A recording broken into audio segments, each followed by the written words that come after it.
Krishna Satchitananda Vigraha Anadiradir Govinda Sarva Karana Karanam. And welcome to today's session. How are you doing?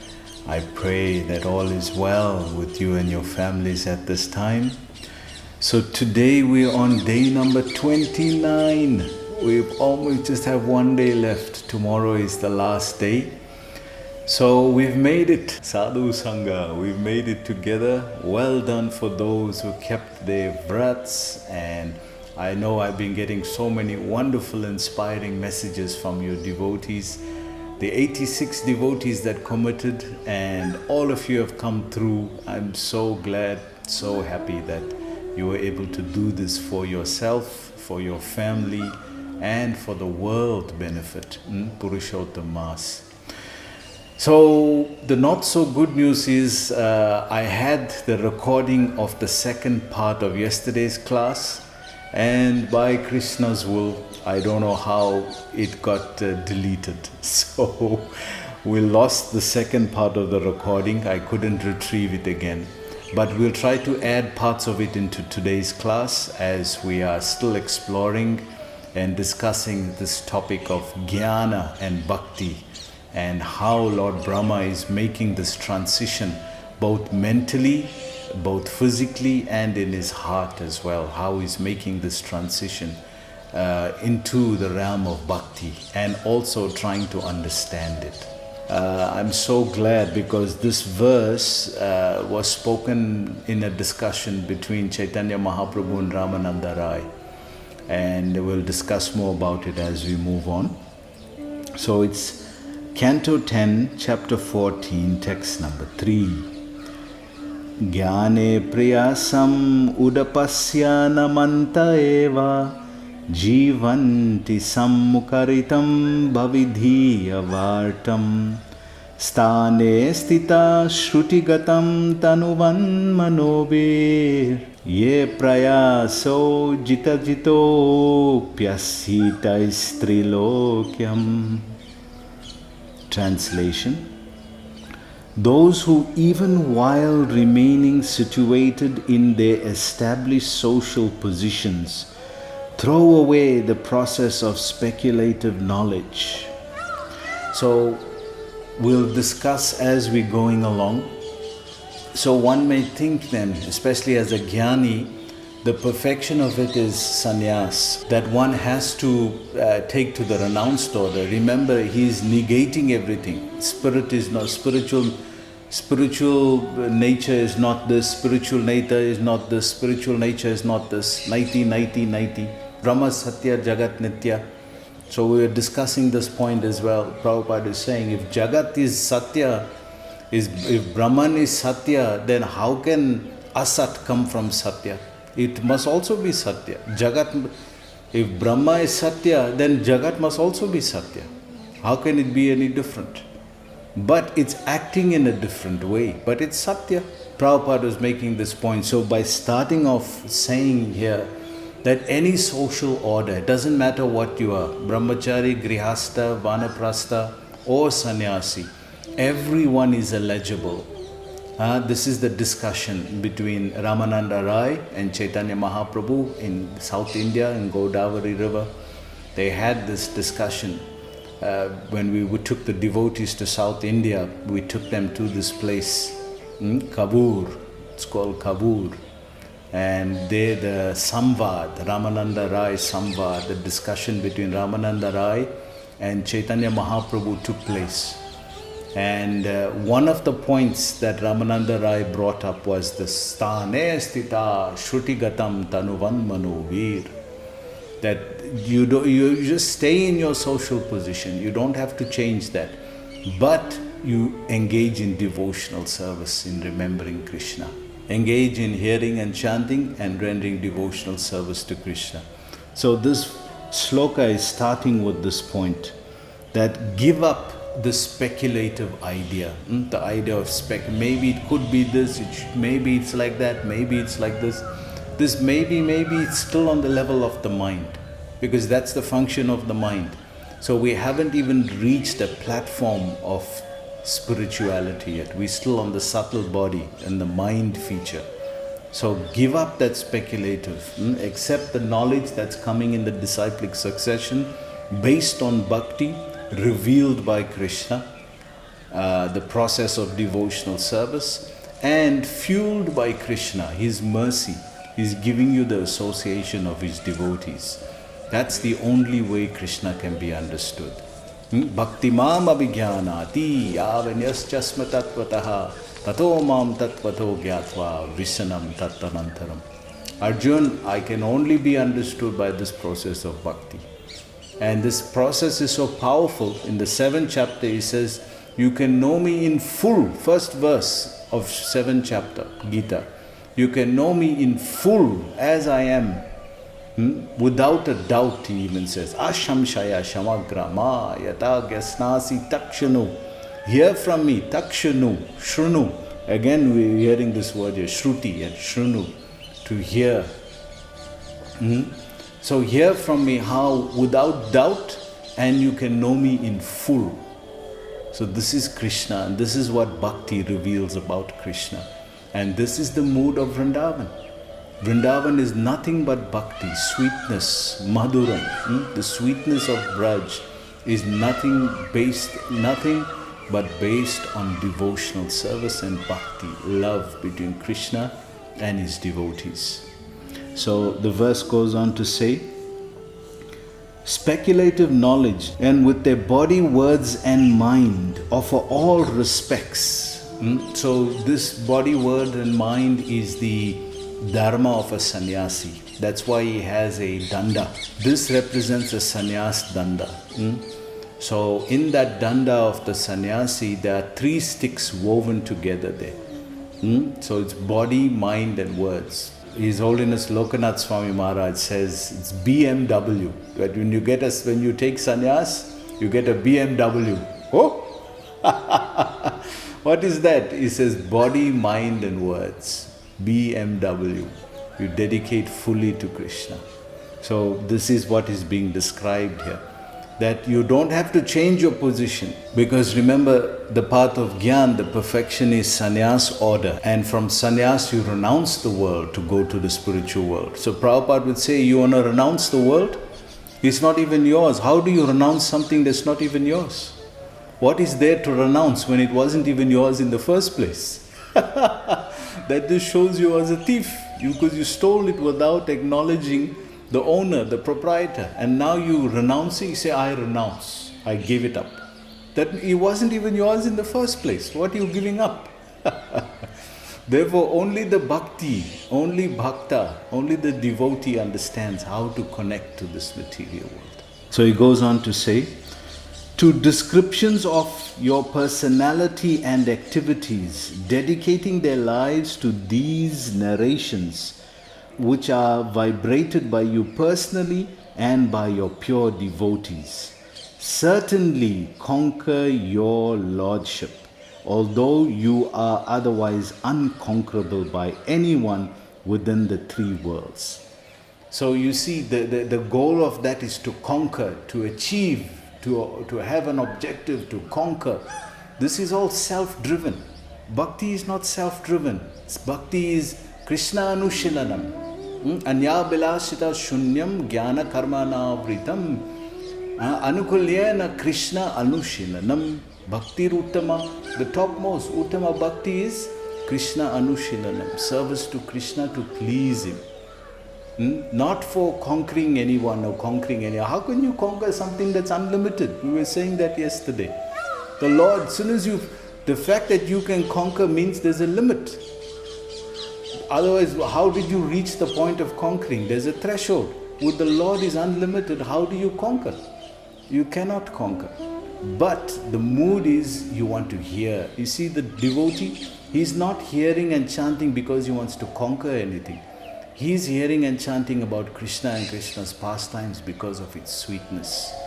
This is the Madhuram. This is the Braj Bhav, the mood of Vrindavan.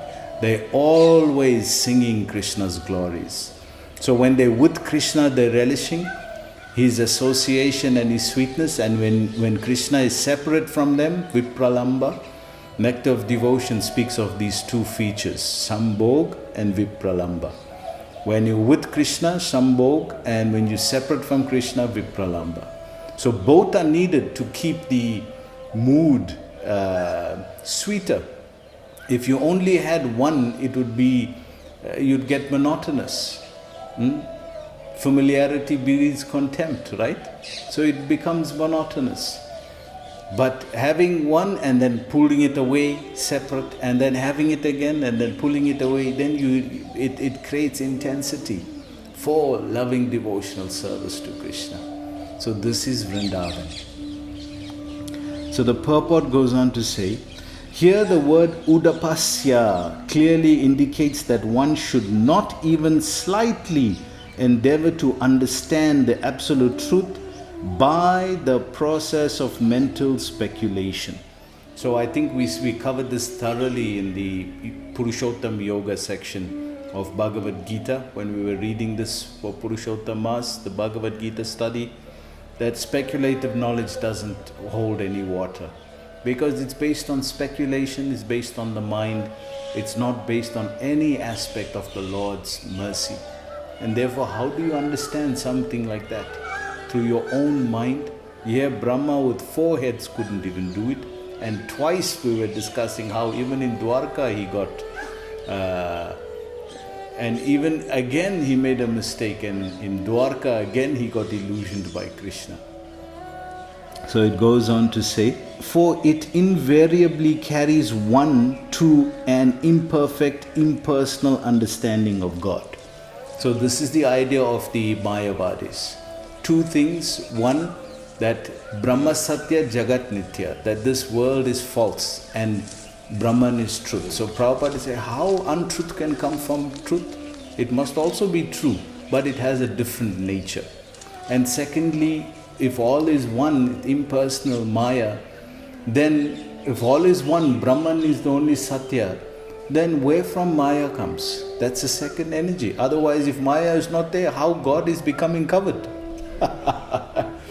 If what is covering you, the soul, if you are God and you're not realizing it, something is covering you. That's not Brahman, that's something else. Now you got 2. So how can they say all is one? So Prabhupada will just smash this idea. It doesn't hold any water, doesn't make any sense.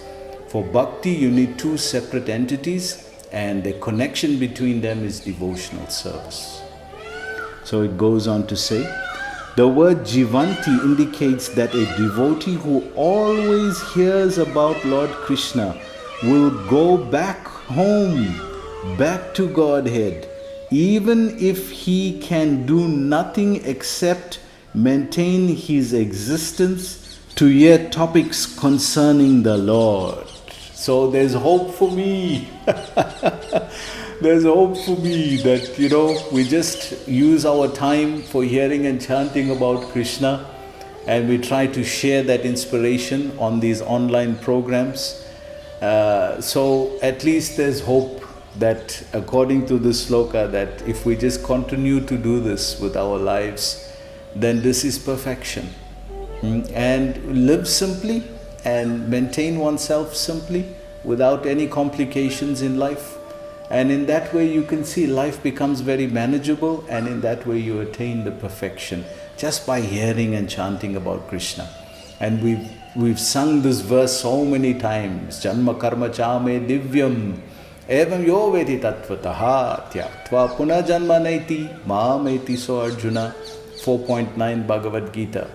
That if you just take the time to learn about my janma, my birth, and my karma, my activities, which are divyam, they are not ordinary.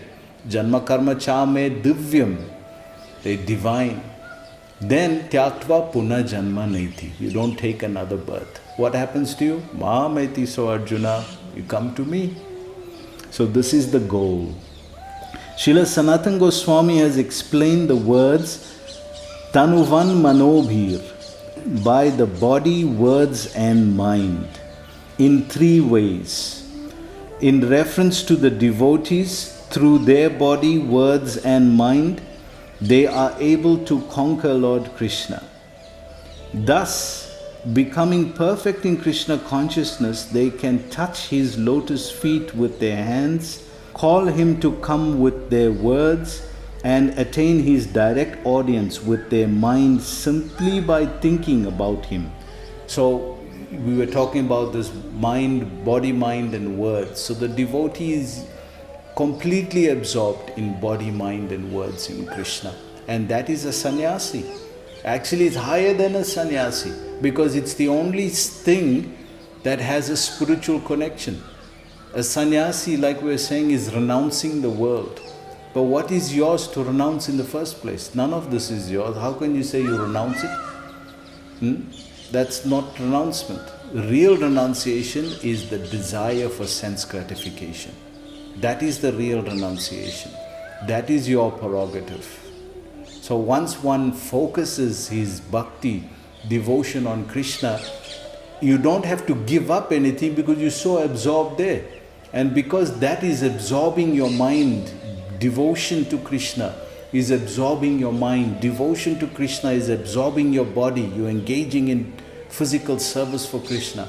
And devotional service is in absorbing your words, you're speaking about Krishna.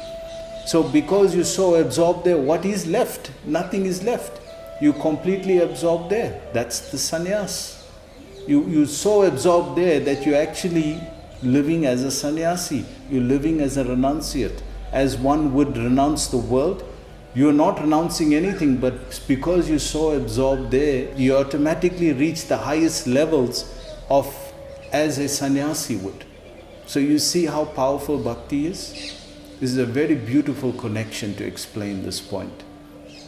It goes on to say, in the case of non-devotees, the words tanuvan manobir refer to the word ajita, unconquerable, and indicate that those who engaged in the loving service of Lord Krishna cannot conquer the absolute truth by their bodily strength, verbal expertise, or mental power. Despite all their endeavors, the ultimate truth remains beyond their reach. So you see, you cannot conquer. If God was conquered by that, that means you have an intellect higher than God. That means you have a power higher than God. You've conquered him by your mental strength, by your logic. Krishna is not conquered by that. Bhakti mam abhijanati. Only by bhakti I can be understood like this. Any other process, he never says that any other process can do it. So it goes on to say, in reference to the word jita, conquered, the words tanuvan manobir indicate that the pure devotee of Lord Krishna conquer his body, words and mind. So now we're going to read how Krishna is conquered. And this is how it's beautifully described. Lord Krishna's body is conquered because he always remains by the side of his pure devotees. So that's how Krishna's body is conquered. You've conquered Krishna because you've pulled him, you've attracted him to stay with you as a pure devotee. So you've conquered his body. So this is how Krishna was conquered, how Krishna's body was conquered. It goes on. Lord Krishna's words are conquered because he always chants the glories of his devotees. And we were saying this is how Brahma was trying to glorify, but it was all blasphemy. You remember that? Because it's all describing Krishna to material things, which is an insult. But what Krishna is doing, he is glorifying his devotees. So finally Brahma got it. We were saying he realized that to please Krishna, you glorify and serve the Vaishnavas. That's the easiest way to please Krishna. And that's the secret of Purushotam Maas and any vrat that one does. Any vrat. And thirdly, and Lord Krishna's mind is conquered because he always thinks about his loving devotees. So everything about Krishna is his devotees. He's thinking about his devotees, serving his devotees, staying with his devotees. So if the devotee is the common factor, that's the secret of bhakti. That's the secret of spiritual life. Go and inquire and serve the devotees. They will reveal to you. That is the secret. the devotees. That is Krishna's mercy. We are looking for Krishna's mercy to give some, because everything else Krishna gives is material. Some degree or the other, it's material. We were saying this yesterday. Right from gross material things that we're desiring, right up to liberation, it's all material. But mercy of Krishna means he gives you the association of devotees so that you can also become attracted to Krishna and he becomes attracted to you again. The connection of devotional service begins. He goes on to say, Srila Vishwanath Chakravarti Thakur has explained the words Tanuvan Manobir in regard to the word Namante, offering obeisances. He explains that the devotees can take full advantage of the transcendental topics of the Lord by offering all respects to those topics with their body, words and mind. So he's even describing you offer respects to the pastimes, offer respects to the discussions. These are all worshipable. This is why the sages of Naimisharanya sat in Naimisharanya. For 1 week they heard Sukadev Goswami speak to Parikshit Maharaj. 1 week they sat. So this is worshipable. That their conversation is Bhagavatam, which is worshipable by us. Goes on to say, one should engage his body by touching the ground with his hands and head while offering obeisances to the topics of the Lord. So this is how we engage our body, by offering namaskar, by offering obeisances to Krishna. Remember, manmana bhava mad bhakto madhya jimam namaskaro, offering namaskar to Krishna. One should engage his words by praising transcendental literatures such as Bhagavad Gita and Srimad Bhagavatam, as well as the devotees who are preaching such literatures. So you glorify the Lord and you glorify the devotees who are sharing and preaching this knowledge to you. This is a beautiful way to appreciate Srila Prabhupada, because if it wasn't through Srila Prabhupada, this is what Krishna is even saying in the Gita. Idam ya paramam huyam. That the topmost devotee, the one who is most dear to me, is he who shares this knowledge, transcendental knowledge amongst the devotees. That's what Krishna says. So what would we do without Srila Prabhupada and the effort he made to share this knowledge with us and give us Krishna?